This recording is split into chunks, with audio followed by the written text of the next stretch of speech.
জানিয়ে দিব আমাদের হাতে থাকা সর্বশেষ গুরুত্বপূর্ণ আপডেট সংবাদ।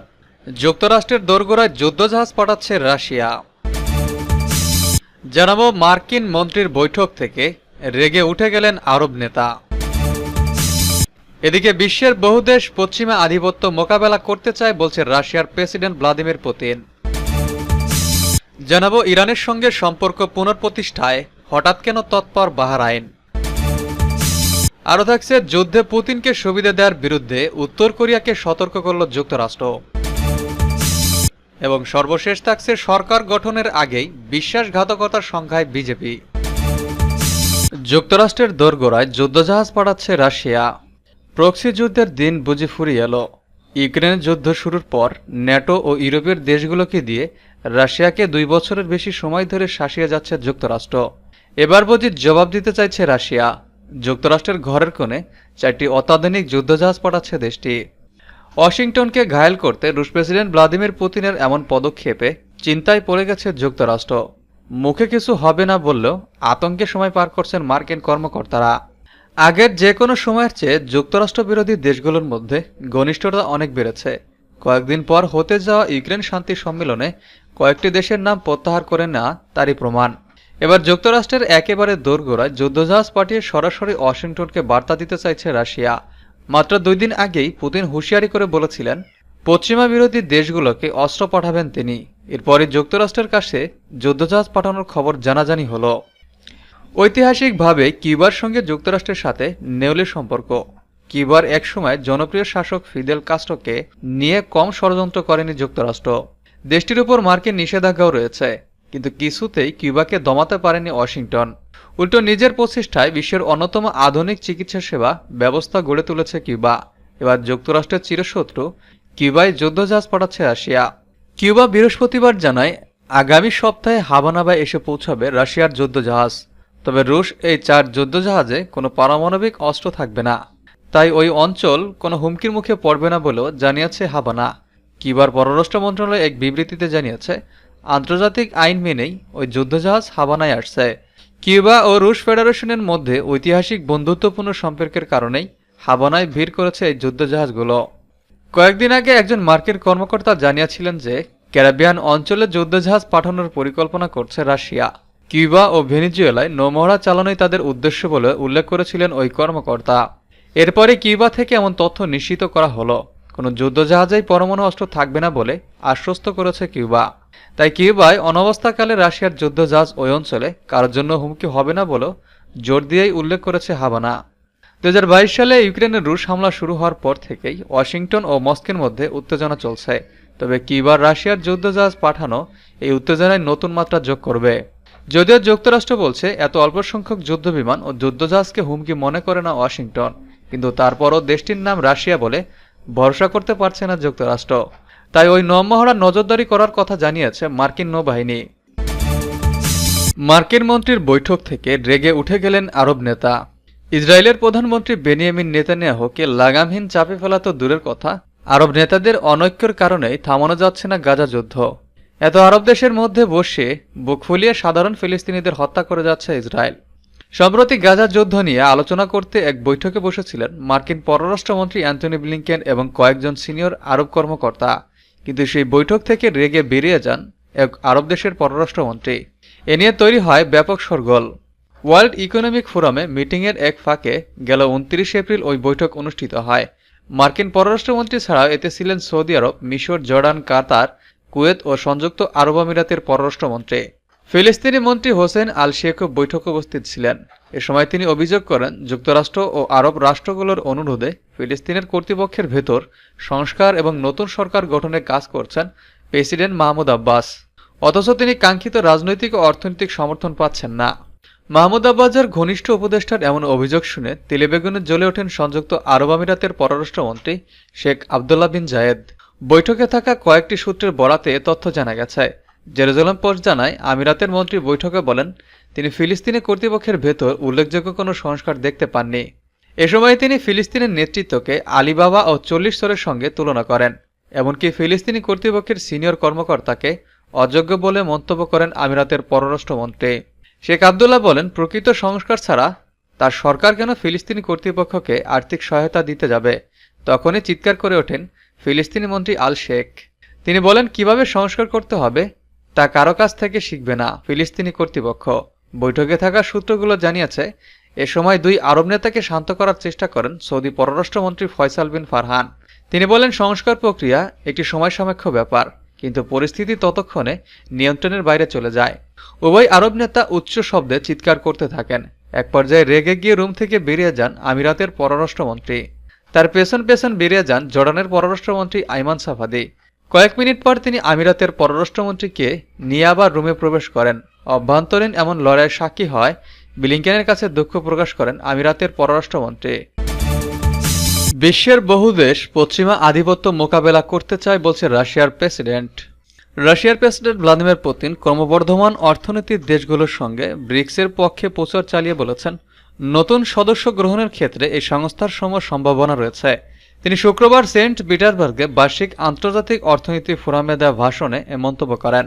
প্রাথমিকভাবে রাশিয়া, ভারত, চীন, ব্রাজিল ও দক্ষিণ আফ্রিকা নিয়ে একটি ব্রিক্স গঠিত হয়েছে। এ বিশ্বব্যাপী পশ্চিমা রাজনৈতিক ও অর্থনৈতিক প্রভাব খর্ব করার ভূরাজনৈতিক সক্ষমতা সংস্থাটির রয়েছে বলে মনে করা হয়। ব্রিক্সের নতুন সদস্যগুলোকে স্বাগত জানিয়ে পুতিন বলেন, এই অর্থনৈতিক সংস্থায় নতুন নতুন সদস্য গ্রহণ করার জন্য তিনি সম্ভাব্য সবকিছু করবেন। বিশ্বের বহু দেশ পশ্চিমা আধিপত্যবাদী নীতির প্রতি বিচ্ছুদ্ধ এবং তারা এ প্রতিকার চায় বলেও তিনি মন্তব্য করেন। রাশিয়ার প্রেসিডেন্ট জানান, এশিয়ার দেশগুলোর সঙ্গে রাশিয়ার বাণিজ্যিক লেনদেন দ্রুতগতিতে বাড়ছে। এসব লেনদেন ডলার ও ইউরোর মতো পশ্চিমা মুদ্রার ব্যবহার অর্ধেকে নেমে এসেছে বলে জানান তিনি। সকল বাণিজ্যিক লেনদেন থেকে মার্কিন ডলার বাদ দেওয়ার প্রচেষ্টা চলতে থাকবে বলে জোর দিয়ে উল্লেখ করেন ভ্লাদিমির পুতিন। 2009 সালে ব্রাজিল, রাশিয়া, ভারত ও চীনকে নিয়ে গঠিত সংস্থা ব্রিক্সের পরের বছর যোগ দেয় দক্ষিণ আফ্রিকা। 2023 সালের গোড়ার দিকে সংস্থাটিতে মিশর, ইরান, ইথিওপিয়া, সংযুক্ত আরব আমিরাতকে অন্তর্ভুক্ত করা হয়। ব্রুনাই, বাংলাদেশ, কম্বোডিয়া, ইন্দোনেশিয়া, লাওসে, Malaysia, Myanmar, Philippine, Singapore, Thailand ও ভিয়েতনাম সহ বিশ্বের আর অন্তত 44টি দেশ ব্রিক্সের সদস্যপদ পাওয়ার জন্য আবেদন করে রেখেছে। ব্রিক্সভুক্ত দেশগুলোর মোট জনসংখ্যা 350 কোটি। এসব দেশের সম্মিলিত অর্থনীতির পরিমাণ 28.5 ট্রিলিয়ন, যা বিশ্ব অর্থনীতির 28%। রুশ প্রেসিডেন্ট মার্কিন যুক্তরাষ্ট্রের সমালোচনা করে বলেন, সাম্রাজ্যবাদী শক্তির বিরোধিতা দেশগুলোকে বাগে আনতে ডলারের মাধ্যমে সৃষ্ট অর্থনৈতিক ব্যবস্থাকে হাতিয়ার হিসেবে ব্যবহার করা হয়। তিনি বলেন, বিকল্প মুদ্রার মাধ্যমে ডলারের এই একচেটিয়া আধিপত্য খর্ব করা যাবে। ইরানের সঙ্গে সম্পর্ক পুনঃপ্রতিষ্ঠায় হঠাৎ কেন তৎপর বাহরাইন? ইরানের সঙ্গে কূটনৈতিক সম্পর্ক পুনঃপ্রতিষ্ঠা করতে চায় বাহরাইন। এর জন্য রাশিয়ার মাধ্যমে একটি অনুরোধ পাঠিয়েছে তারা। শুক্রবার ইরানের সংবাদ মাধ্যমের বরাতে এ খবর জানায় আল জাজিরা। এতে মধ্যপ্রাচ্য নতুন করে কূটনৈতিক তৎপরতা শুরু হয়েছে। প্রশ্ন উঠেছে, হঠাৎ কেন এদিকে এগোচ্ছে বাহরাইন? প্রতিবেদনে বলা হয়, কয়েক বছরের উত্তেজনার পর ইরানের সঙ্গে সম্পর্ক পুনর্স্থাপনের বিষয়ে বাহরাইনের কর্মকর্তারা তৎপর হয়ে উঠেছেন। তারা রাশিয়ার মাধ্যমে চেষ্টা করছেন। ইরানের প্রেস টিভির প্রতিবেদনে বলা হয়, রাশিয়ার মাধ্যমে ইরানকে একটি বার্তা পাঠিয়েছে বাহরাইন। তারা আর উত্তেজনা চায় না, দুই দেশের মধ্যে বন্ধুত্বপূর্ণ সম্পর্ক আশা করে। ইরানের প্রেস টিভিতে জামশিদির বরাত দিয়ে বলা হয়েছে, বাহরাইন ইরানের সঙ্গে সম্পর্ক স্বাভাবিক করার জন্য রাশিয়ার মাধ্যমে ইরানকে একটি বার্তা পাঠিয়েছে। সৌদি আরব ও ইরানের মধ্যে উত্তেজনার মধ্যে 2016 সালে তেহরানের সঙ্গে কূটনৈতিক সম্পর্ক ছিন্ন করে মানামা। গত বছর চীনের মধ্যস্থতায় সৌদি আরব ইরানের সঙ্গে নিজেদের সম্পর্ক স্বাভাবিক করে, কিন্তু সৌদি আরবের সমর্থনে সম্পর্ক ছিন্ন করা বাহরাইন সবকিছু স্বাভাবিক করতে পারেনি। তারা ধীরে ধীরে এ পথে এগোতে থাকে। সম্প্রতি এ ব্যাপারে আরও তৎপর হয় বাহরাইন। জানা গেছে, সম্প্রতি মস্কো সফরে গিয়ে রাশিয়ার প্রেসিডেন্ট ভ্লাদিমির পুতিনের সঙ্গে দেখা করেন বাহরাইনের রাজা হামাদ আলে খলিফা। সেখানে তিনি বলেন, অতীতে ইরানের সঙ্গে বাহরাইনের যে সমস্যা ছিল তা দূর হয়ে গেছে। কাজে ইরানের সঙ্গে স্বাভাবিক সম্পর্কে ফিরে যাওয়ার ক্ষেত্রে দেরি করতে চান না তিনি। যুদ্ধে পুতিনকে সুবিধা দেওয়ার বিরুদ্ধে উত্তর কোরিয়াকে সতর্ক করল যুক্তরাষ্ট্র। বাইডেন প্রশাসন চলতি সপ্তাহে উত্তর কোরিয়াকে সতর্ক করেছে যে ইউক্রেনের বিরুদ্ধে রুশ প্রেসিডেন্ট ভ্লাদিমির পুতিনের আগ্রাসনের যুদ্ধ সম্প্রসারণের জন্য কোনো পরিসর তারা যেন না দেয়। প্রসঙ্গত উল্লেখ্য, পুতিনের সম্ভাব্য পিয়ংইয়ং সফরের আগে যুক্তরাষ্ট্র এই সতর্কতা জারি করেছে। উত্তর কোরিয়ার নেতা কিম জং উন গত সেপ্টেম্বরে যখন রাশিয়ার সফরে গিয়েছিলেন, তখন পিয়ংইয়ং এ আসতে পুতিনকে আমন্ত্রণ জানিয়েছিল। রাশিয়ার সংবাদ সংস্থা তাস 30 মে জানায়, রুশ পররাষ্ট্র বিষয়ক মন্ত্রণালয় নির্দিষ্ট কোনো তারিখ উল্লেখ না করে বলেছে, পুতিনের সফরের প্রস্তুতি চলছে। সংবাদ সংস্থা তাস উপপররাষ্ট্রমন্ত্রী আন্দে রুদেনকে উদ্ধৃত করে বলেছে, উত্তর কোরিয়া ও ভিয়েতনামে পুতিনের সফরের জন্য প্রস্তুতি অনেক এগিয়ে গেছে। ভিয়েতনামে অবস্থিত রুশ দূতাবাসে যোগাযোগ করে জানতে চেয়েছিল পুতিনের পিয়ংইয়ং সফরের জন্য তারিখ নির্দিষ্ট করা হয়েছে কিনা, তবে প্রত্যুত্তর মেলেনি। এমন একটা ধারণা ছিল যে মে মাসে চীনের প্রেসিডেন্ট শি জিনপিং এর সাথে সাক্ষাতের পর পুতিন উত্তর কোরিয়া সফরে যাবেন। পিয়ংইয়ংয়ে পুতিনের সফর সম্পর্কে রুদেস্কোর মন্তব্যের জবাবে যুক্তরাষ্ট্রের পররাষ্ট্র দপ্তরের মুখপাত্র ভিয়ের কোরীয় সার্ভিসকে মঙ্গলবার ইমেইল মারফত জানিয়েছেন, ইউক্রেনের বিরুদ্ধে অবৈধ ও নৃশংস যুদ্ধ চালিয়ে যেতে রাশিয়া ক্রমাগত আন্তর্জাতিক সমর্থন চাইছে। তাই আমরা পুনরায় বলছি, রাশিয়ার আগ্রাসী যুদ্ধের সম্প্রসারণের জন্য পুতিনকে কোনো সমর্থন দেওয়া উচিত নয় কোনো দেশের, অন্যথায় তার নৃশংসতাকে স্বাভাবিক বলে মেনে নিতে হবে। সরকার গঠনের আগেই বিশ্বাসঘাতকতার সংখ্যায় বিজেপি। ভারতে সরকার গঠনের জোটে ভাঙনের যাবতীয় আশঙ্কা উড়িয়ে এনডিএর বিজেপির নেতৃত্বাধীন জোট বৈঠকে যোগ দিলেন নীতিশ কুমার চন্দ্রবাবু নাইডু।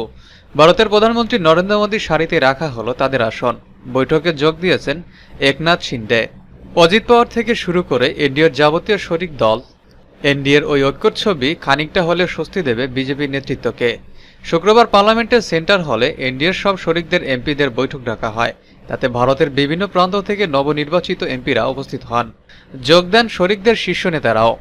ওই বৈঠকেই মোদীকে প্রধানমন্ত্রী পদে মোদীর নাম প্রস্তাব করেন রাজনাথ সিং। অমিত শাহ, নীতিন গডকরি থেকে শুরু করে নীতিশ কুমার চন্দ্রবাবু নাইডুরা সবাই ওই প্রস্তাবে সায় দেয়। সর্বসম্মতিক্রমে নেতা নির্বাচিত হন মোদী। শুক্রবার বিকালে রাষ্ট্রপতি দ্রৌপদী মুর্মুর কাছে সরকার গড়ার দাবি জানায় বিজেপি। আগামীকাল রোববার সন্ধ্যায় জাঁকজমক অনুষ্ঠানে ফের প্রধানমন্ত্রী পদে শপথ নেবেন মোদী। এদিন সরকারিভাবে একথা জানিয়েছেন বিদায়ী সংসদ বিষয়ক মন্ত্রী প্রহ্লাদ যোশী। উল্লেখ্য, প্রধানমন্ত্রী হিসেবে নরেন্দ্র মোদীকে এ পর্যন্ত সংখ্যালঘু সরকার বা মিলেজুলি সরকার চালাতে হয়নি, কিন্তু এবার পরিস্থিতি সম্পূর্ণ আলাদা। 2/3 সংখ্যাগরিষ্ঠতার লক্ষ্য নিয়ে নেমে এক সংখ্যাগরিষ্ঠতা জোটে গেরুয়া শিবিরের ভাগ্য। সরকার চালানোর জন্য প্রধানমন্ত্রী নরেন্দ্র মোদীকে এমন দুই বন্ধুর উপর নির্ভর করতে হচ্ছে যারা অতীতে একাধিকবার তার সঙ্গে বিশ্বাসঘাতকতা করেছেন। নীতিশ কুমার বা চন্দ্রবাবু নাইডু কেউই এই নেতা হিসেবে মোদীকে বিশেষ পছন্দ করেন না, সেটা কারো অজানা নয়। তবে এদিনের বৈঠকে শরিকরা উপস্থিত থেকে যেভাবে মোদীর নেতৃত্বে আস্থা দেখালেন, তাতে অন্তত এই মুহূর্তে বিজেপির নেতৃত্ব খানিকটা আশ্বস্ত হবেন। তাছাড়া নীতিশ নাইডুদের হাম সাথ সাথ হ্যায় বার্তা খানিকটা ধাক্কা দেবে বিরোধীদের সরকার গড়ার আশাতেও।